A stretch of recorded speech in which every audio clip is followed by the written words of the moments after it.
오늘부터 7주간은 예수님께서 십자가에 달리실 때 하셨던 7마디 말씀, 흔히 가상칠언이라고 하는 그 가상칠언의 내용을 가지고서 함께 7주간 말씀을 살펴보려고 합니다. 특별히 7주간 이렇게 가상칠언을 살펴보는 것은 사순절과 연관되어져서 함께 살펴보려고 합니다. 사실 이번 주부터 일반적으로 사순절의 첫 날이라고 하는 제2의 수요일이 시작됩니다. 사순절은 종려주일 전까지의 40일 기간을 가리키는 단어입니다. 그래서 이 40일 기간 동안 일반적으로 자신의 죄와 그리고 하나님께서 우리에게 행하신 구원의 은혜, 그리고 그리스도께서 당하신 고난을 깊이 있게 묵상하는 것이 이전의 전통이었습니다. 하지만 우리가 함께 신앙을 고백하고 있는 종교개혁의 전통에서는 로마 캐톨릭에서 지키고 있는 이 사순절과 관련해서 워낙 사순절이 로마 캐톨릭에서 미신적으로 지켜지는 게 많았기 때문에 그 폐단을 지적하고 사순절을 거의 폐지했습니다. 그런 면에서 종교개혁 쪽 측에서 사순절을 지키는 것은 그리 아름답게 보이지는 않습니다. 하지만 근래 들어서 사순절과 관련해서 개신교 내에서 좀 더 사순절의 의미 자체는 좀 살리고 그것을 미신적으로 지키는 것들은 지양하려고 하는 움직임들이 있습니다. 왜 우리 믿음의 조상인 종교개혁가들이 이 사순절을 폐지했는가, 그것을 지키지 않았는가는 두 가지 이유가 있습니다. 그 첫 번째는 그리스도인들이 매일매일 그리스도의 십자가의 고난과 부활을 경험하고 그것을 고백하면서 살아야 하기 때문입니다. 특별한 어떤 날을 강조하면 다른 날들이 빛을 잃습니다. 그런 면에서 우리가 주일을 귀하게 여겨야 되지만 주일만 지키면 우린 다른 날은 아무렇게도 살아도 된다라고 하는 잘못된 인식이 우리에게 들어올 수 있습니다. 그래서 모든 날이 귀한 것이고 모든 날이 주일이 되는 것이고 모든 날이 하나님께 예배하는 날로 살아야 합니다. 그래서 주일 성수의 의미들을 우리가 기억은 해야 하지만 주일만 지키면 나머지 날들은 마음대로 살아야 된다는 것은 지극히 경계해야 합니다.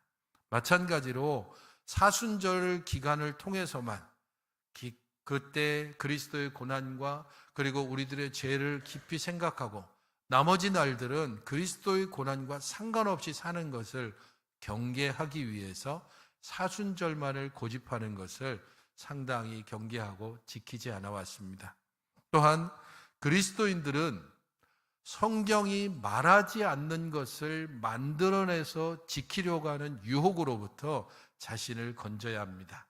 성경 어디에도 사순절과 관련된 말씀은 없습니다.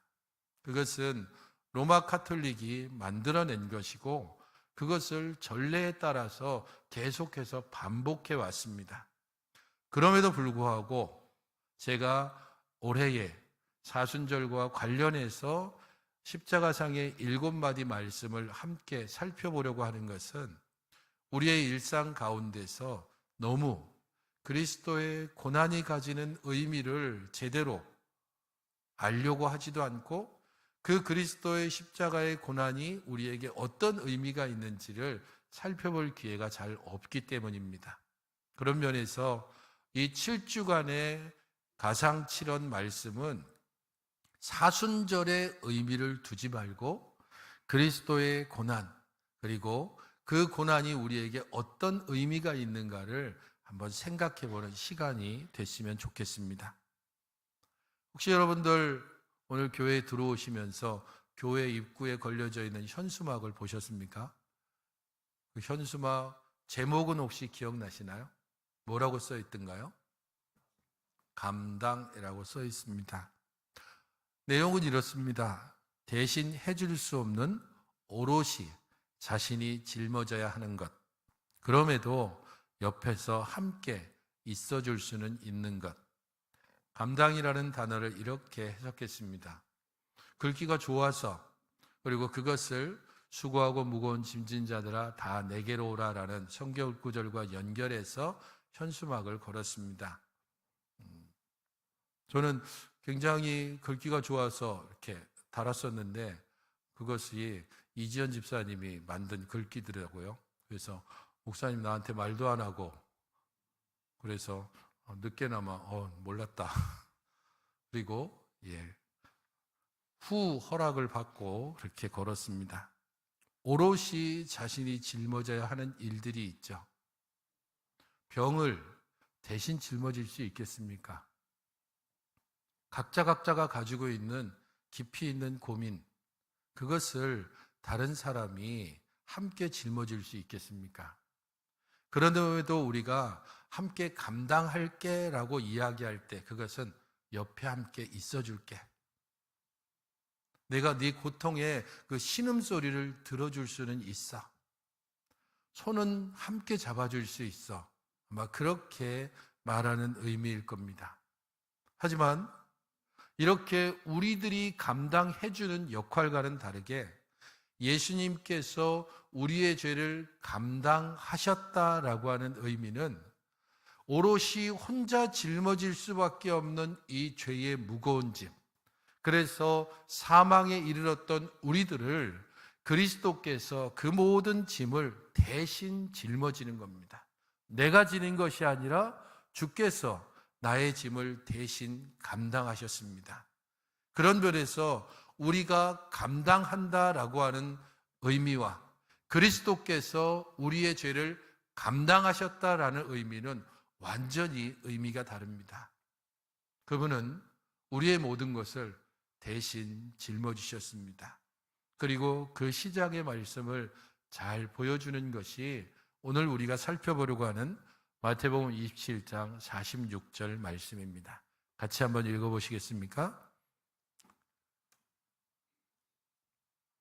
제9시쯤에 시작.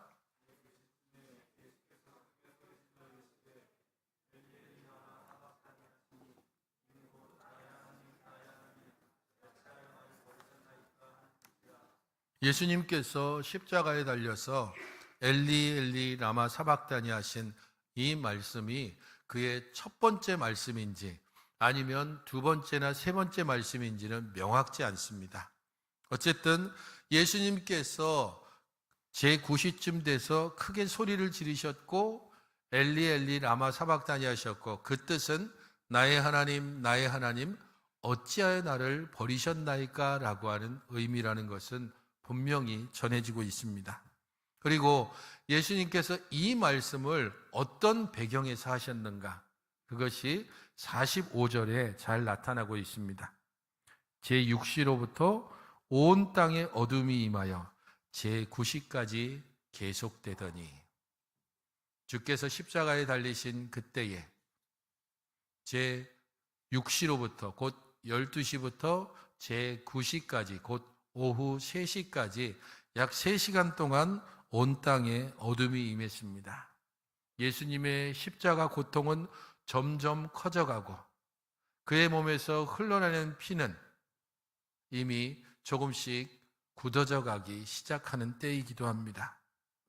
세상의 빛으로 오신 예수님께서 이제는 온 땅에 어둠이 덮이는 그러한 어둠의 순간을 맞이하고 있습니다. 이렇게 온 땅에 어둠이 덮였다는 것, 그것은 물리적으로 빛이 없다라고 하는 의미보다도 오히려 우리가 보다 깊이 있게 예수님께서 46절에 하셨던 이 말씀과 관련해서 생각해 보아야만 합니다. 나의 하나님, 어찌하여 나를 버리셨습니까? 우리는 여기에서 하나님 아버지와 예수 그리스도와의 관계에 대해서 생각해야 됩니다. 하나님은 그리스도에게 아버지가 되시고 예수님은 아버지 하나님으로부터 아들로 관계하셨습니다. 하지만 이 둘은 따로 나누어진 것이 아니라 하나였습니다. 그래서 요한복음 10장 30절에서는 나와 아버지는 하나다라고 예수님께서 말씀하셨습니다. 그리고 이 하나의 관계와 관련해서 제자들에게 요한복음 17장 21절은 이렇게 말씀하셨습니다. 이 부분은 같이 한번 읽어보시겠습니까? 시작.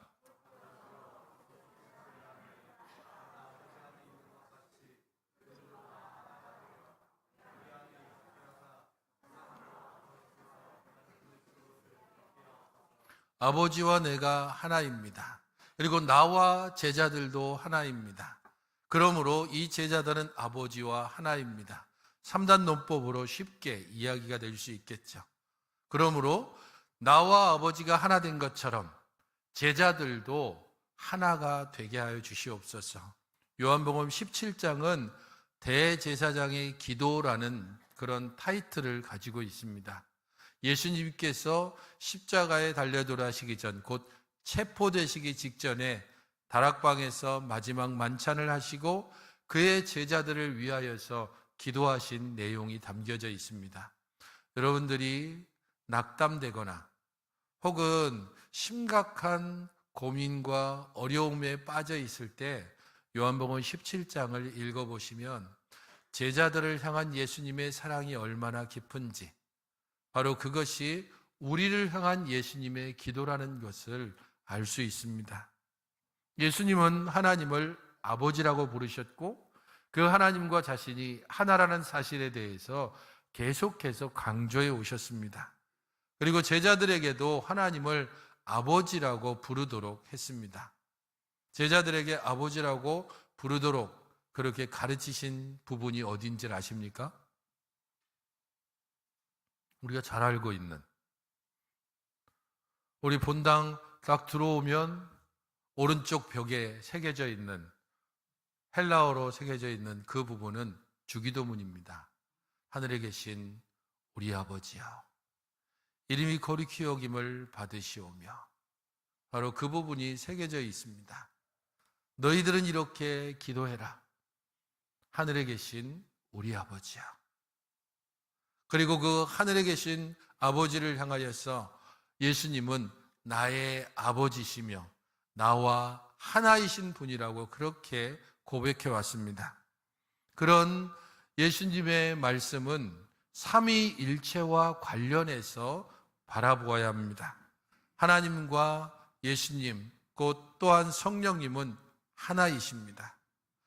이들이 하나이시다라고 하는 것은 신비한 연합이라고 보통 이야기합니다. 말로서는 설명할 수 없는 신비한 연합. 셋이면서 하나, 이것이 아니고 각각 동일하시면서 또한 각각 구별되시는 하나님, 성부로 존재하시고 성자로 존재하시며 성령으로 존재하시는 삼위 하나님에 대해서 우리가 고백하고 있는 웨스트민스터 신앙 고백서는 2장 3항에서 이런 고백을 하고 있습니다. 신격의 일체로 한 실체와 능력과 영혼의 삼위가 계시니 곧 성부 하나님, 성자 하나님, 성령 하나님이시다. 성부께서는 태어나지도 않고 나오지도 않으시며 성자께서는 영원토록 태어나시고 성령께서는 성부와 성자로부터 영원토록 나오신다. 무슨 말인지 저도 이야기하면서 설명하기 쉽지 않습니다. 간단히 이야기하면 성부, 성자, 성령 하나님이 계신다. 그리고 성부는 영원부터 계셨고 성자는 성부에게로부터 영원토록 나셨고 성령은 성부와 성자로부터 영원토록 나셨다. 이것을 우리가 시간적인 개념으로는 결코 이해할 수 없습니다. 영원이라고 하는 것에 여러분들은 좀 더 주의를 기울여야 됩니다. 예수님은 마리아의 몸에서 나셨습니다. 그것은 영원이 아니라 시간의 한계를 가집니다. 하지만 성자 하나님은 영원 전부터 계셨습니다. 그래서 성부와 성자와 성령이 영원으로부터 나셨다라고 했을 때 그냥 우리의 한계를 가진 마음으로 그러면 아버지가 아들을 낳고 아버지와 아들이 성령님을 낳았다는 뜻인가? 그런 식으로 이해해서는 제대로 삼위 하나님의 그 모습을 그려볼 수 없습니다. 삼위일체에 대해서는 지금 설명하기도 부족하고 언젠가 한번 기회가 되면 함께 살펴볼 일이 있을 겁니다. 이 삼위 하나님과 관련해서 소결의 문답 6번째 질문은 이렇게 우리에게 묻습니다. 하나님의 신격에 몇 위가 계십니까? 같이 한번 읽어보시겠습니까? 시작.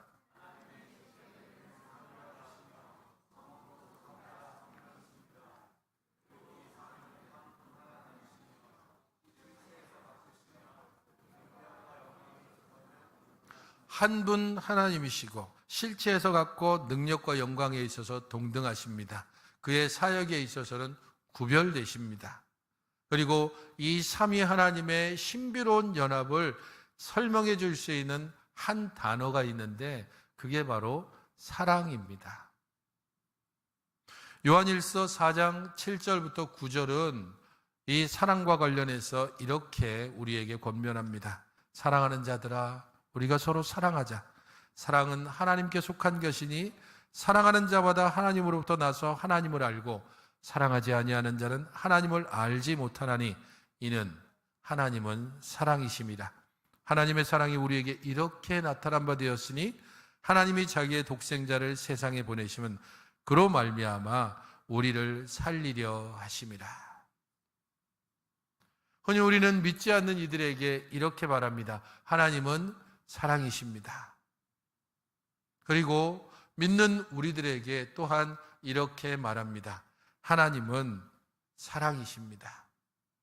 믿지 않는 이들에게 또 이렇게도 이야기합니다. 하나님은 당신을 사랑하십니다. 사랑은 하나님의 그 속성이기도 하고 삼위 하나님을 설명할 수 있는 중요한 키가 되기도 합니다. 성부와 성자와 성령 하나님, 이 세 분은 사랑으로 하나 되신 분들입니다.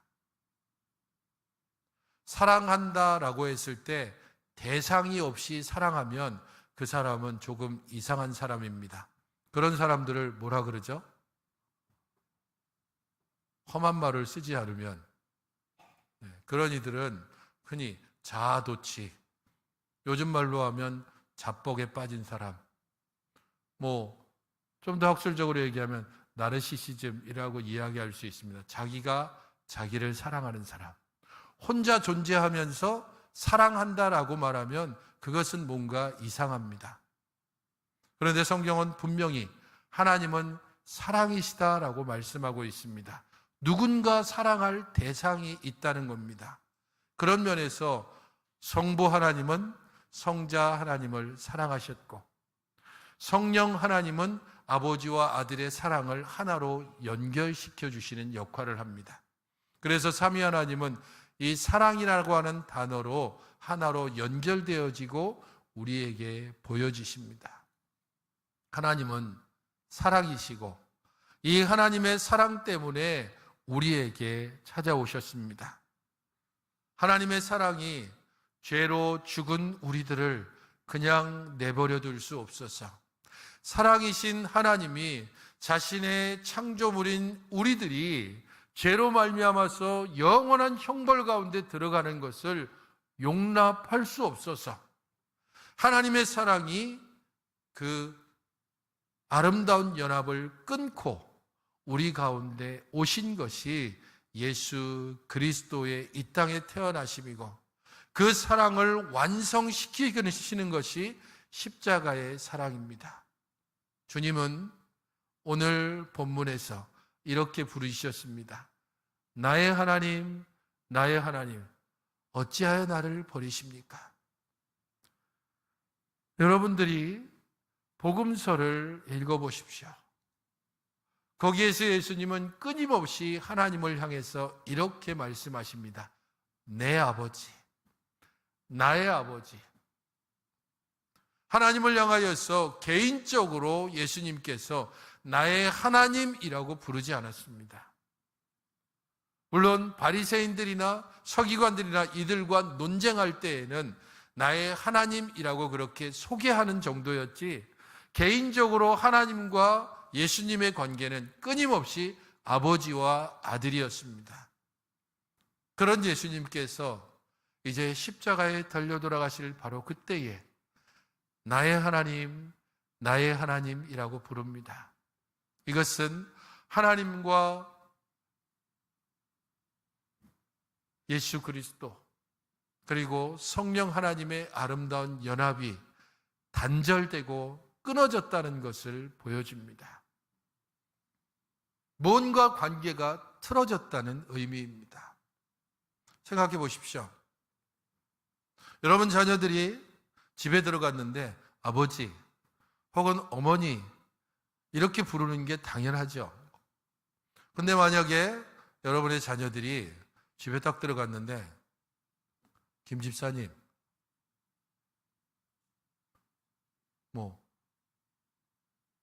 다른 분은 박 권사님, 혹은 장로님을 향해서 혹은 목사님을 향해서 장로님, 목사님, 우리 자녀들이 이렇게 부른다면 이건 뭔가 좀 불만이 있다는 징조가 되겠죠. 아버지라고 부르지 않고 어머니라고 부르지 않고 직분으로 부른다면 그것도 집에서 뭔가 불만이 쌓여 있거나 관계가 틀어졌다는 것을 의미합니다. 예수님께서 십자가상에서 아버지가 아닌 나의 하나님이라고 부르셨습니다. 충분히 개인적인 관계에서 지금 십자가상에 하나님과 대면할 수 있는 바로 그 순간에 나의 하나님, 나의 하나님, 어찌하여 나를 버리셨습니까? 아버지와 아들의 관계가 아니고 지금 이 시간 온 땅에 어둠이 덮여 있는 바로 그 시간 아버지와 아들의 관계는 끊어졌습니다. 아름답고 신비로운 그 연합의 관계가 이제 끊어지고 완전한 어둠 가운데 예수님께서 들어가신 것입니다. 왜 그러셨습니까? 우리를 하나님과 연결시키기 위해서입니다. 하나님과 끊어진 우리들, 그런 우리들을 하나님과 다시 연결시키기 위해서 아들이신 예수님이 이 땅에 오시고 우리를 하나님과 연결시키기 위하여 십자가에 달리시고 그의 죽으심을 통하여서 우리의 모든 죄를 짊어지시고 우리의 모든 고통을 대신 감당하시고 새로운 삶의 길을 여셨습니다.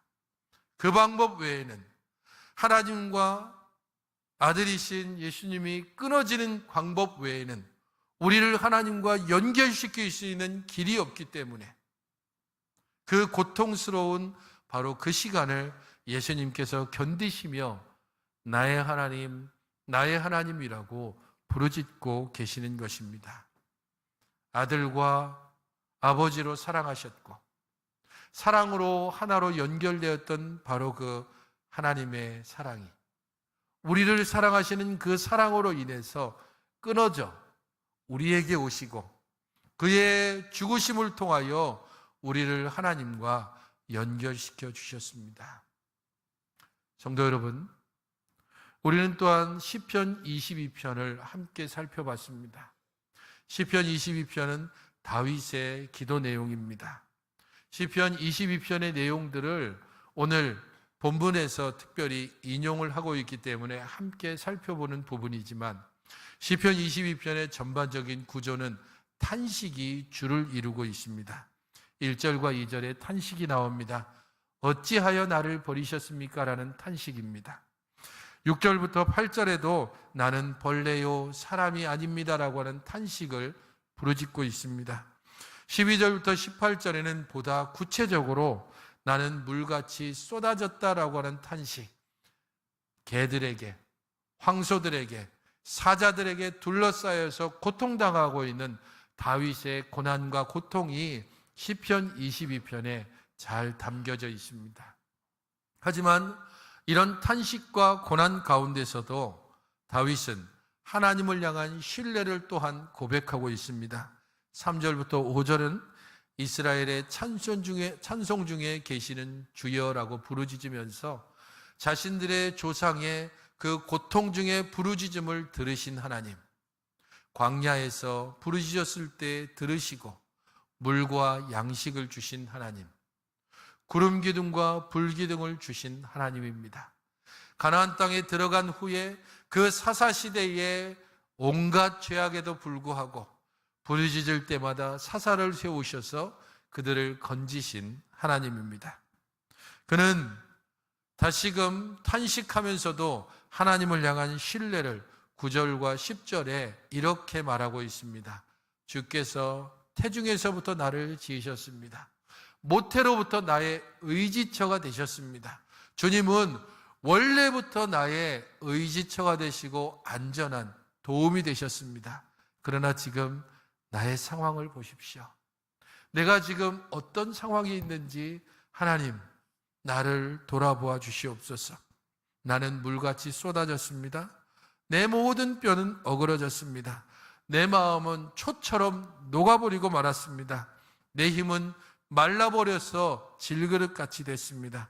내 혀가 입천장에 달라붙을 정도로 나의 극심한 고난은 견딜 수가 없습니다. 내 뼈를 내가 다 셀 수 있을 정도로 나는 산산조각이 났습니다. 그럼에도 불구하고 나는 하나님을 신뢰합니다. 그럼에도 불구하고 나는 하나님을 찬송하겠습니다. 왜냐하면 이전에도 하나님은 나의 하나님이셨고 이 고통 중에도 여전히 하나님은 나의 하나님이시며 앞으로 내게 어떤 일이 있을지 알 수 없지만 바로 그때에도 하나님은 나의 하나님이 되실 것이기 때문입니다. 그러므로 지금 하나님이 내게 멀리 있는 것처럼 여겨지는 바로 이 때에 나의 입을 열어 하나님께 부르짖습니다. 나를 멀리하지 마옵소서. 내가 지금 하나님께로부터 버림받은 것 같은 그런 고난과 고통 가운데 있으나 나를 건지시는 하나님, 바로 그 하나님을 내가 다시 신뢰하며 나아갈 수 있게 하여 주시옵소서. 우리들의 고난이 그리스도께서 십자가에 당하신 고난만큼 크겠습니까? 하나님께로부터 멀어진 것 같은, 하나님이 안 계신 것 같은, 내 어려움과 고통을 돌아보시지 않는 것 같은 그러한 순간이 영원부터 계속해서 사랑으로 하나 되고 교제해 왔던 삼위 하나님의 아름다운 연합이 깨져버린 그리스도의 고통과 그 심각한 고난만큼 더 심각하겠습니까? 나의 하나님, 나의 하나님, 어찌하여 나를 버리셨습니까? 그리스도의 그 울부짖는 큰 소리는 우리가 하나님으로부터 나뉘어지고 생명에서부터 사망으로 옮겨졌던 우리의 삶을 주께서 생명으로 이 사망 가운데 들어오셔서 우리를 다시 살리시고 우리를 다시 하나님과 연결시키시는 바로 그러한 고난과 고통의 울부짖음입니다. 그리스도께서 하나님께로부터 끊어짐으로 우리는 하나님과 연결되었습니다. 그리스도께서 하나님으로부터 나누어 주심으로 우리가 하나님과 하나가 되었습니다. 우리는 우리의 고통의 순간에 하나님이 계시지 않는 것처럼, 하나님이 나를 멀리 하시는 것처럼, 내가 하나님께로부터 버림받은 것처럼 그렇게 착각할 수 있습니다. 하지만 하나님은 결코 우리를 버리지 않으셨고 하나님은 결코 우리를 홀로 내버려 두지 않으십니다. 그리스도가 이미 고난을 받으셨기 때문입니다. 그리스도께서 이미 우리를 대신하여 십자가에 달려 돌아가셔서 우리의 모든 고난, 고통, 근심, 걱정, 이 모든 것들을 친히 감당하셨기 때문입니다. 십자가를 생각할 때마다 하나님과 우리가 연결되었음을 기억하십시오. 그리스도의 고난을 생각할 때마다 우리의 잠시 당하는 고난이 결코 크지 않다는 것을 다시금 기억하시기 바랍니다. 그리하여 우리들의 사망의 상황 속에서도 생명의 길을 내신 그리스도의 그 무한하신 사랑을 다시금 기억하여 주께로 나아가시는 여러분들이 되시기를 바랍니다. 봄이 올 때마다 제가 항상 떠올리는 한 가지 시가 있습니다. 정호승 씨가 시은 봄길이라고 하는 시입니다. 서울의 예수라고 하는 시집에 나오는 아주 유명한 시인데 이 시의 내용은 이렇습니다. 길이 끝나는 곳에서도 길이 있다. 길이 끝나는 곳에서도 길이 되는 사람이 있다. 스스로 봄길이 되어 끝없이 걸어가는 사람이 있다.